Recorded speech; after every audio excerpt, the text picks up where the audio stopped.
Bonjour, ravi de vous retrouver sur For Change pour un nouveau numéro de Lex Inside, votre émission consacrée à l'actualité juridique. Au programme de ce numéro, on parlera dans quelques instants des tendances en matière de criminalité en col blanc dans le monde avec Paul Fortin, consul chez Allen et Overy. On parlera ensuite des obligations et risques pour les employeurs de salariés étrangers avec Mathieu Nazika, avocat chez Fromont-Briens. Et enfin, on parlera des règles applicables au dropshipping avec Sophie André, avocate senior manager chez De Gaulle Florence. Voilà pour les titres, c'est parti pour Lex Inside.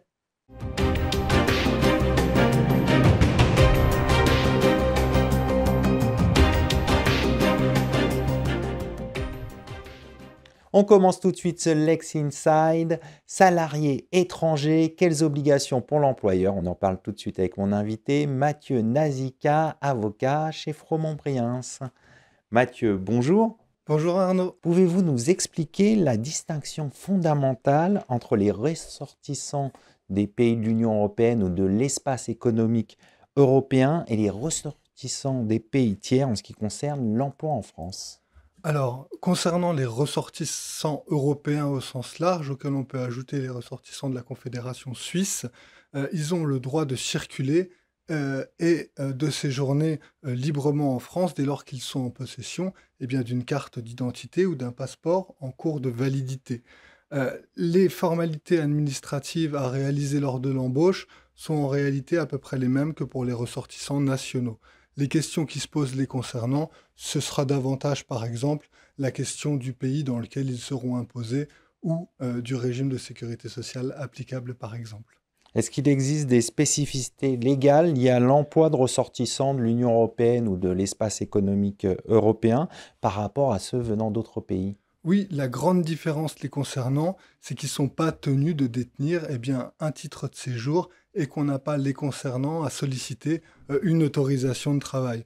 En d'autres termes, leur situation est quasiment la même que celle des ressortissants nationaux et différente des travailleurs étrangers au sens où on va l'évoquer dans la suite des questions. Alors justement, on va évoquer maintenant l'arrivée d'un collaborateur étranger. Quelle démarche l'employeur doit-il entreprendre avant l'arrivée d'un salarié étranger en France? Alors, la première démarche, et elle coule de source entre guillemets, c'est celle de s'assurer de la nationalité de la personne qu'on va ou qu'on espère prochainement recruter. Ensuite, la procédure, elle diffère. Elle diffère selon trois cas de figure. Le premier cas de figure, c'est le cas d'un travailleur étranger qui réside dans son pays d'origine et qui n'est pas encore en France. Le concernant, l'employeur va devoir faire ce qu'on appelle une procédure d'introduction dans le pays. C'est une procédure qui nécessite une demande d'autorisation de travail, sachant que cette autorisation de travail permettra aux travailleurs étrangers de solliciter un titre de séjour puisqu'elle fait partie de la liste des pièces à produire. La deuxième procédure, c'est le cas du salarié étranger qui réside en France et qui a un titre de séjour qui l'autorise d'ores et déjà à exercer une activité salariée. Le concernant, la procédure est plus simple, c'est une procédure qu'on appelle d'authentification. C'est-à-dire, je vais m'assurer que les documents qu'il me transmet sont valables et conformes à la réalité. Et le troisième cas de figure, c'est le cas du salarié qui réside en France, qui a un titre de séjour, mais ce titre de séjour ne l'autorise pas à exercer une activité salariée. Le concernant, on va faire ce qu'on appelle une procédure de changement de statut qui va consister également, selon les cas, à formuler une demande d'autorisation de travail et lui, obtenir un titre de séjour qui lui permette de travailler. Sachant que le principal point, entre guillemets, dans ces procédures, elle concerne celle d'introduction et celle de changement de statut par rapport à ce qu'on appelle la situation de l'emploi. La situation de l'emploi, c'est que, hormis pour certains métiers qu'on dit attention et qui sont répertoriés sur un arrêté, on va s'assurer que le métier sur lequel on envisage de le recruter on n'a pas réussi à le pourvoir en France, hein. C'est-à-dire qu'en gros et en synthétisant, je dois publier une offre d'emploi auprès des services publics de l'emploi comme France Travail, laisser cette annonce pendant 3 semaines et seulement si elle n'est pas pourvue à ce moment-là, eh bien, je peux rechercher un recrutement à l'étranger. Alors, quid du contrôle de l'autorisation de travail ou du titre de séjour par l'administration?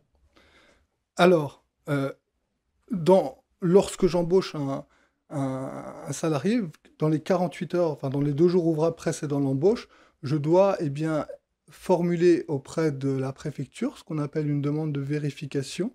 L'administration, eh bien, va vérifier les titres que je lui envoie et si elle ne me répond pas dans les 48 heures suivant ma demande, l'employeur est réputé avoir satisfait son obligation de vérification.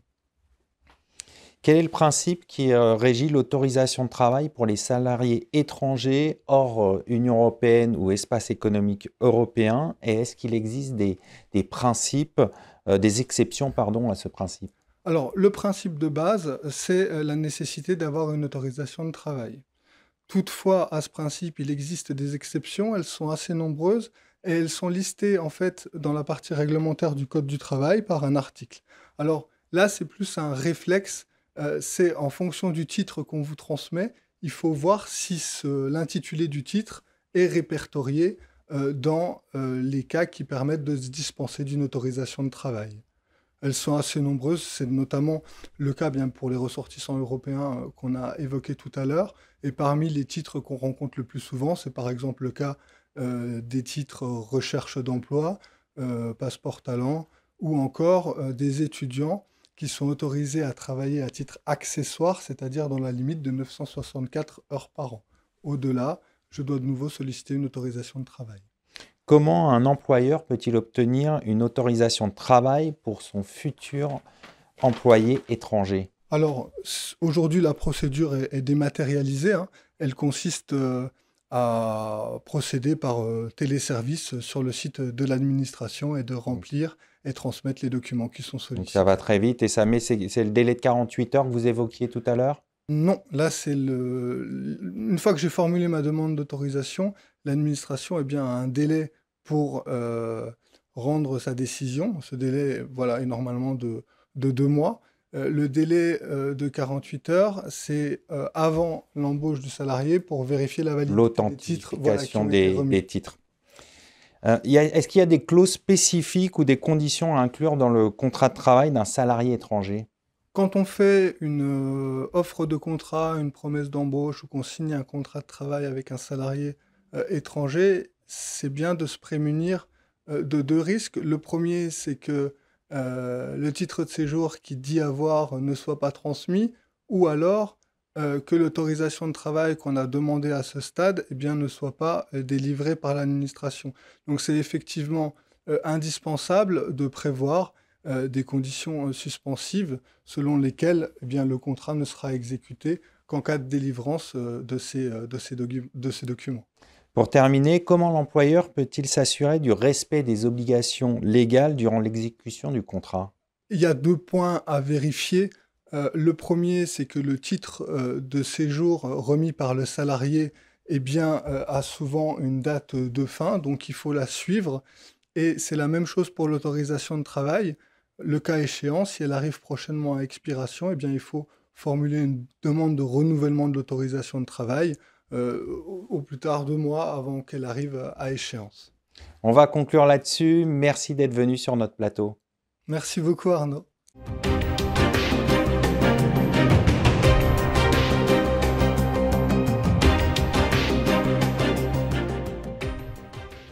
On poursuit ce Lex Inside, criminalité en col blanc.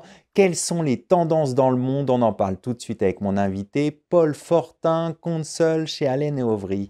Paul, bonjour. Bonjour Arnaud. Quelles sont les tendances en matière de délinquance en col blanc? Alors, la délinquance en col blanc, c'est la délinquance qui concerne la vie des entreprises. Alors, il y a plusieurs tendances. Je pense qu'une tendance très importante, c'est le développement des enquêtes internes qui sont aujourd'hui de plus en plus encadrées. Alors, c'est quoi une enquête interne? C'est l'idée que l'enquête, elle est plus faite comme avant par la police. Quelque part, c'est une entreprise qui enquête sur elle-même. Il y a des suspicions, on a envie de réagir, alors on vérifie si ces suspicions, c'est une réalité, et ensuite le dirigeant, il peut réagir de la façon la plus appropriée. Alors comme l'enquête interne, ça existe depuis un certain temps, et bien maintenant, aujourd'hui, on en est au stade où on les encadre, on crée des normes pour que ces enquêtes internes, elles soient de qualité, qu'elles soient fiables, qu'elles soient indépendantes, et donc qu'elles soient de bonne facture. Une deuxième tendance, peut-être, parce qu'il n'y a pas que les enquêtes internes, c'est l'idée qu'on demande aujourd'hui de plus en plus aux entreprises de prévenir. C'est-à-dire, on n'est pas dans l'idée qu'il y a eu quelque chose qui a été commis et il y a une enquête et un procès.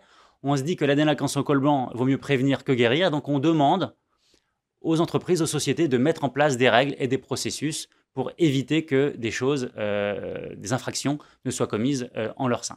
Peut-être une dernière tendance que je voudrais évoquer, c'est la lutte contre la fraude fiscale. Aujourd'hui, les États sont endettés. L'idée que des gens ne paieraient pas leurs impôts, c'est vu comme intolérable. Et donc, il y a de plus en plus d'enquêtes et de dossiers pénaux dans le monde où on essaye de réprimer les fraudeurs. Alors, comment se positionne la France dans la lutte contre la criminalité en col blanc? On sait qu'elle s'est dotée d'un arsenal juridique avec la loi Sapin 2. Comment se positionne-t-elle? Alors, la France, exactement, avec la loi Sapin 2 et toute une série de lois, elle épouse toutes ces tendances et c'est des mutations assez profondes parce que ce n'était pas tout à fait la tradition juridique française. Et donc, on a des outils, des nouvelles lois, le devoir de vigilance, les lois anticorruption, où on demande aux entreprises de prévenir.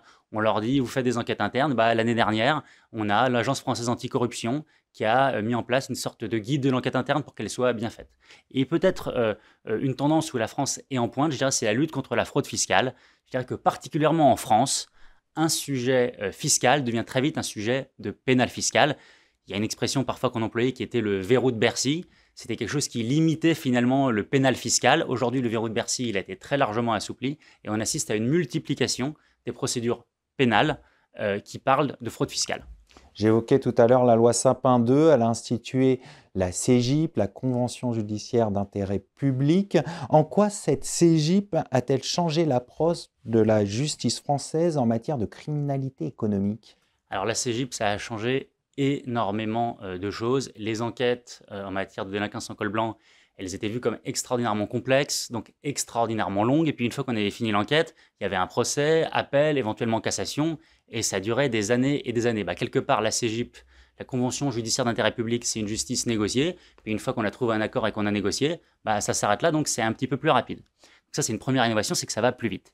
La deuxième chose hyper importante, c'est que la CJIP, c'est une justice négociée. Par rapport à quelque chose de totalement confrontationnel, où on a un procureur qui affronte une défense, là, il y a l'idée qu'on négocie et donc qu'on se parle pour aboutir à un accord. Et donc, c'est une révolution assez importante dans la manière de faire les choses. Et puis, il faut aussi constater que la CJIP, ça change beaucoup de choses parce qu'on aboutit à des amendes avec des montants extraordinairement élevés. Et donc, ça aussi, c'est une évolution. C'est l'idée que la délinquance en col blanc, elle aboutit à des sommes hors normes, alors que pendant longtemps, c'était le type de montant dont on entendait parler plutôt à l'étranger. Voilà, alors, et donc la CJIP, pour décliner un peu cette idée de justice négociée et faire le lien avec ce que je vous disais avant, quand on négocie une éventuelle amende, on peut plus ou moins coopérer puisque c'est une négociation. Et une partie des choses qui peuvent incarner cette coopération, c'est de dire j'ai fait une enquête interne et je vous la remets, comme ça vous savez ce que j'ai fait. Et donc, on est en train de créer quelque chose de très cohérent. Et la CJIP, si vous voulez, c'est le point final de on devait prévenir. Si on n'a pas prévenu, on fait une enquête interne pour comprendre. Et une fois qu'on a compris, on négocie avec un procureur et on lui apporte l'enquête interne et on débouche sur une CJIP. Alors justement, vous évoquez la coopération. En matière de coopération en France, comment s'appliquent les lignes directrices révisées en mars 2023 sur les enquêtes internes en matière de corruption et quelles sont les conséquences de cette révision? Alors, ces lignes directrices, c'est une sorte de guide qui a été édité conjointement par l'Agence française anticorruption et par le parquet national financier. Et ça vise à décrire quelles sont les bonnes pratiques pour faire une bonne enquête interne. Parce que faire une enquête interne, c'est pas si simple. Ça nécessite de mobiliser du droit pénal, ça nécessite de mobiliser du droit social, parce que si vous enquêtez sur vos salariés, les salariés, ils ont des droits. Ça nécessite aussi de mobiliser du droit des données personnelles, par exemple. Donc c'est assez compliqué.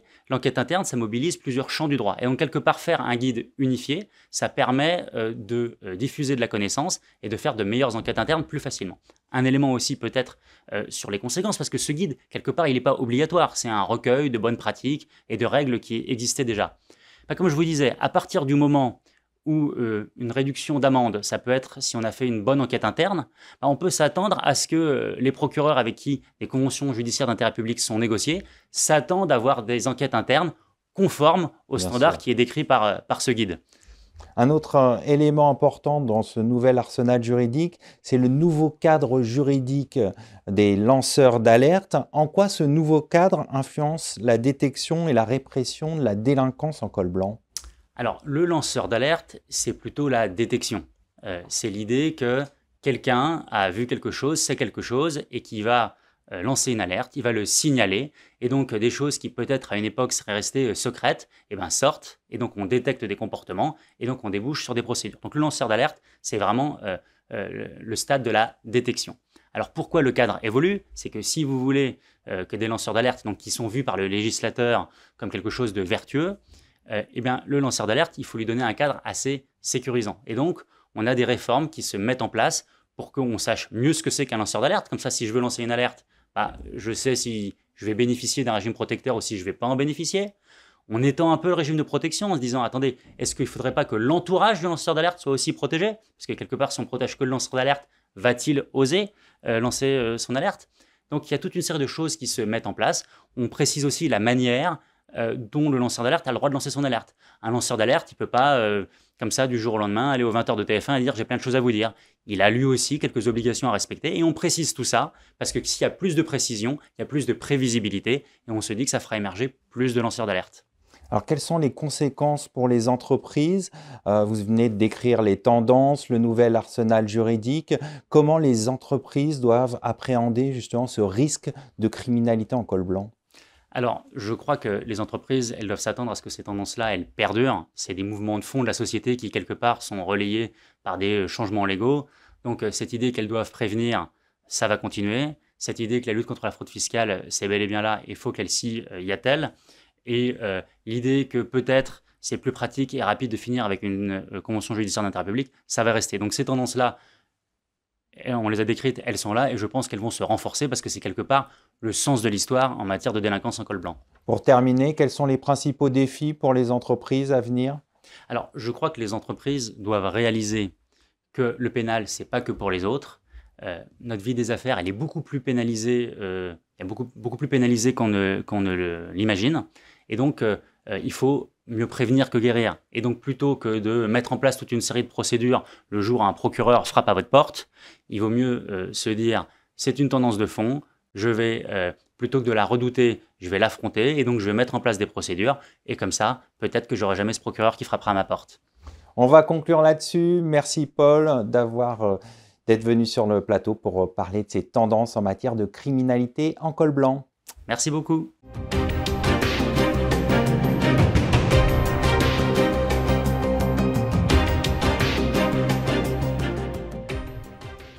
On continue ce Lex Inside et on va parler des règles applicables au dropshipping avec Sophie André, avocate, senior manager chez De Gaulle Florence.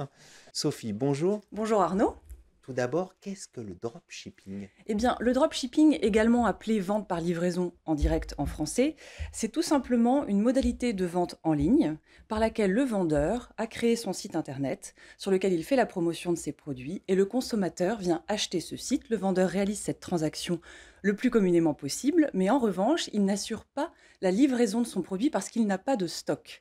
La livraison de son produit est assurée par un fournisseur tiers auprès duquel le vendeur va d'ailleurs commander le produit dès qu'il a reçu sa propre commande de la part du consommateur, et le consommateur ne sera pas du tout au courant de ce fonctionnement. Quels sont les avantages du dropshipping? Eh bien, l'avantage principal, il est avant tout financier, parce qu'il y a en fait un très faible investissement au départ pour se lancer dans cette activité. Finalement, le vendeur, ce qu'il a à faire, c'est créer sa boutique en ligne, ce qui peut se faire en quelques heures aujourd'hui pour quelques milliers d'euros. Il va avoir aussi des dépenses publicitaires pour faire la promotion de ses produits, mais tout ce qui est plus coûteux et plus coûteux même en termes de temps, organisationnellement parlant, tout ce qui touche à la logistique du produit, à son stockage, c'est assuré par un fournisseur tiers. Donc c'est vraiment l'avantage financier qui est l'avantage le plus important dans le dropshipping. On vient de voir les avantages, mais y a-t-il des inconvénients? Alors évidemment, il y a quelques inconvénients qui viennent d'ailleurs avec ces avantages, qui en découlent directement. Le premier inconvénient, c'est le manque de contrôle. que peut avoir le vendeur sur son produit. Parce que la plupart du temps, en réalité, ce vendeur, il n'a même pas vu son produit. Et donc, il ne peut pas en contrôler la qualité, il ne peut pas en contrôler, par exemple, même la complétude, si c'est un produit composé de différents éléments. Il ne va pas pouvoir non plus vérifier l'emballage correct de son produit. Il ne va pas non plus pouvoir contrôler la livraison de son produit. Et donc, avoir un impact sur le retard de livraison ou même l'erreur de livraison, puisque celle-ci, encore une fois, est assurée par un fournisseur tiers qui est parfois à l'étranger. Et l'autre inconvénient, au-delà de ce manque de contrôle du vendeur sur son produit, ça va être la concurrence. Et ça découle aussi directement de cet avantage, puisque c'est une activité dans laquelle on a un faible investissement à l'entrée. Eh bien, il y a beaucoup d'acteurs et beaucoup de concurrence sur ce marché. Alors, quid de la légalité de cette pratique? Eh bien, c'est une pratique qui est légale, le dropshipping. Rien ne l'interdit. Aucun texte réglementaire n'est venu encadrer précisément le dropshipping. Naturellement, c'est une pratique, en revanche, qui doit répondre à une réglementation dans la mesure où c'est une activité de vente en ligne, certes, et donc les produits qui sont vendus doivent être conformes et non dangereux, évidemment. Quelles sont les obligations légales pour le dropshipper? Alors, les obligations légales, elles découlent naturellement de son statut de vendeur. Encore une fois, il n'y a pas d'obligations légales qui ont été édictées spécifiquement pour le dropshipping. Elles découlent de son statut de vendeur. Elles existent en réalité pour certaines d'entre elles depuis une vingtaine d'années dans le Code de la consommation. Et on peut distinguer deux grandes sortes d'obligations. Les obligations d'information d'un côté, et je vais les détailler un petit peu, et l'obligation de livraison d'un autre côté. Les obligations d'information du vendeur au consommateur, elles sont fondamentales. Elles sont de plusieurs natures. D'abord, le vendeur est tenu de s'identifier en tant que professionnel, de pouvoir être joignable, donc de lister toutes ses coordonnées pour être joignable. Le vendeur est encore tenu de décrire et de donner une information très précise sur les produits qu'il commercialise, de les décrire précisément, leurs caractéristiques essentielles, parfois même d'illustrer à travers des photographies, un descriptif ces produits. Il doit encore communiquer des informations sur les garanties légales, les garanties contractuelles, comment le consommateur peut les mettre en œuvre concrètement, des informations sur le droit de rétractation. Et ça, encore une fois, ce que je vous disais, c'est que ça ne découle pas directement du dropshipping, le droit de C'est rétractation. le cadre légal Absolument. d'une vente. Exactement. Et ces informations doivent apparaître de manière lisible, intelligible, être accessible tout de suite au consommateur, pas à travers des liens hypertextes, 14 pages, etc. Et l'autre grand tenant des obligations, ça tient à la livraison. Obligation de livraison. Et là, petite parenthèse, effectivement, du fait de ce schéma où il y a un fournisseur tiers qui intervient, le vendeur pourrait être tenté de s'exonérer de son obligation de livraison en essayant de se retrancher derrière l'existence de ce fournisseur tiers, justement. Il ne peut pas faire ça. Le vendeur est tenu à une obligation de livraison, il doit indiquer le délai et le respecter. Alors, quid des risques encourus par les dropshippers en cas de pratique commerciale trompeuse? Eh bien, les risques encourus, en réalité, effectivement, ils sont financiers, d'abord. C'est la pratique commerciale trompeuse, c'est une sanction financière. Pour les personnes en tant qu'individu, c'est 300 000 euros. Et ça peut aller jusqu'à 2 ans d'emprisonnement pour les pratiques les plus graves qui perdurent dans le temps. Pour les sociétés, c'est multiplié par 5. C'est 1,5 million Donc, d'euros. c'est pas négligeable. C'est pas négligeable, absolument. Est-ce qu'il y a d'autres sanctions? Alors, après, il y a d'autres sanctions légales. On va tomber dans ce qui s'appelle la pratique commerciale déloyale ou trompeuse. Donc, comme son nom le laisse suggérer, ce sont toutes les pratiques qui ont vocation à inciter le consommateur, plutôt le tromper sur les caractéristiques du produit, soit en lui donnant une information erronée, soit en lui donnant une information incomplète, et tout ça pour l'inciter à acheter le produit.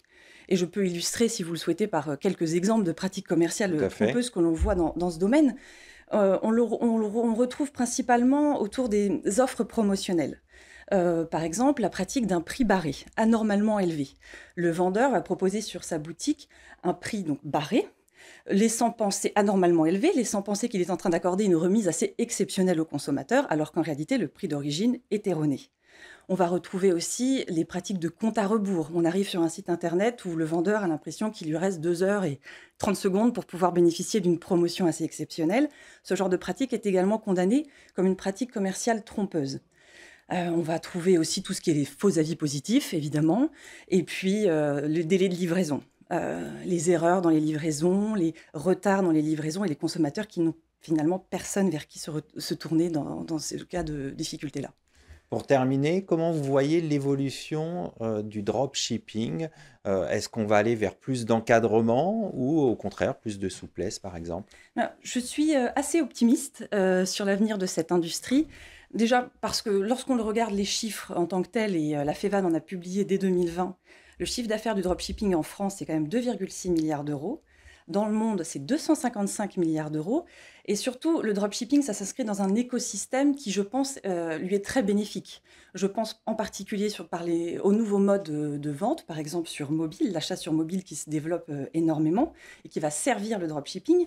Et je pense aussi au développement de l'intelligence artificielle, dont on parle beaucoup, et dont les outils vont nécessairement aussi servir au dropshipping concrètement pour améliorer la gestion des stocks, pour améliorer la fiabilité des livraisons, pour améliorer l'expérience du consommateur au sens large d'ailleurs. Et donc, du fait de cet écosystème-là, je suis assez optimiste sur l'avenir du dropshipping et je ne suis pas certaine, par ailleurs, qu'il y ait besoin d'une réglementation précise, alors que nous avons déjà des textes qui sont très clairs sur la vente en ligne. On va conclure là-dessus. Merci d'être venu Merci sur à notre vous. plateau. Merci. Merci d'avoir suivi notre émission et je vous retrouve très prochainement sur 4Change pour un nouveau numéro de Lex Inside.